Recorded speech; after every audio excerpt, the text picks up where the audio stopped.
right thing without believing in God? Is it possible to do the right thing without believing in God? Yes, it is possible, as long as the person does not think much about it.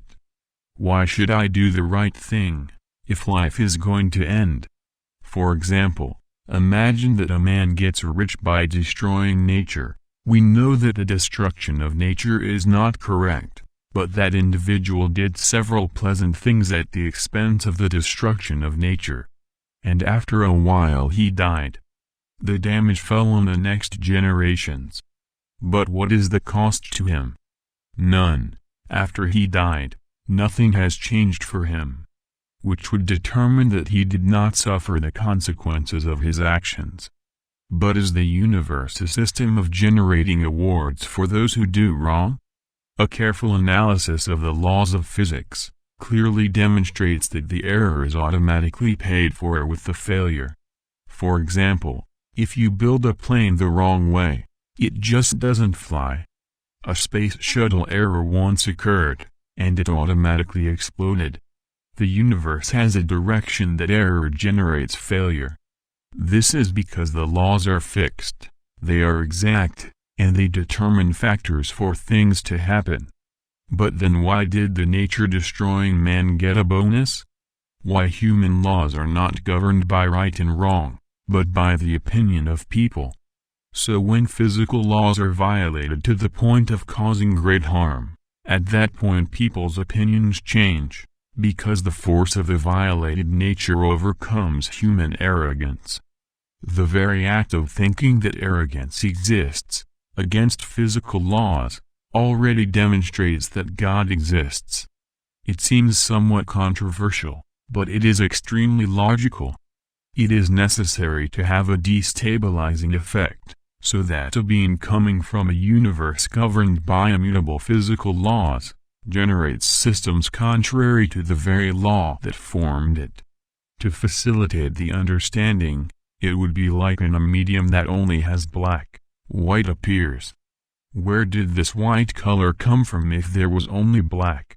So in organized laws, especially in organized biological systems, it would be rational for more organized systems to be managed in more organized ecosystems, but man destroys his own habitat, containing the greatest intellectual capacity of all organisms. So doing the right thing involves believing in God, as it is necessary for man to understand that there is something superior to his existence, and that he controls the system. If that were not true, the laws would not define an exact path.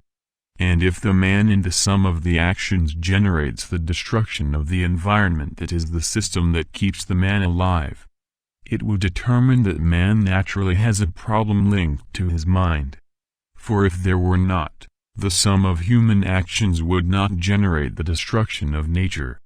It is logical that it is not only nature, the sum of human actions, that generated wars, like the First and Second Great Wars, destroyed entire cities, like Hiroshima and Nagasaki, without excuses, and this is still accepted in the sum of the action worldwide. Thus, a careful analysis in human history defines that man has a serious problem in the sum of general actions. What does it show? That man without believing in God cannot in the sum of actions do the right thing. But can we see in history several religious men who have committed atrocities? Yes, we can see that in many times.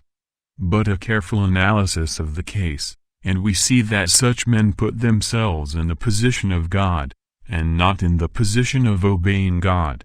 For example, if Galileo Galilei defines by rational means that the sun is the center of the solar system, then if a religious group determines that it is not God that has determined that it is not, but the people who have positioned themselves as God, and have defined that Galileo was wrong.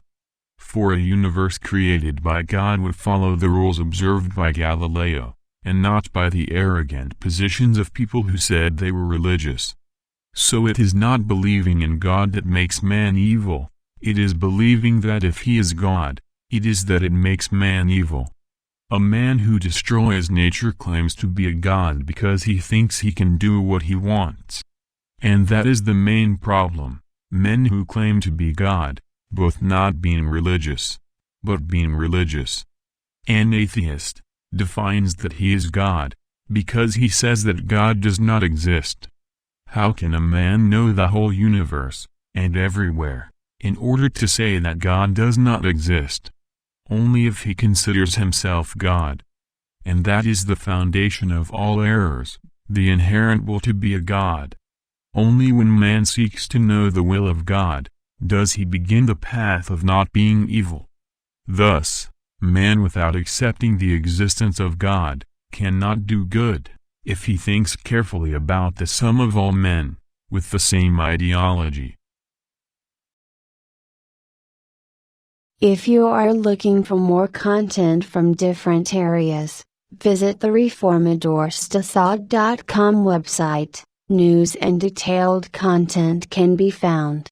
With system of research and organization of text and video.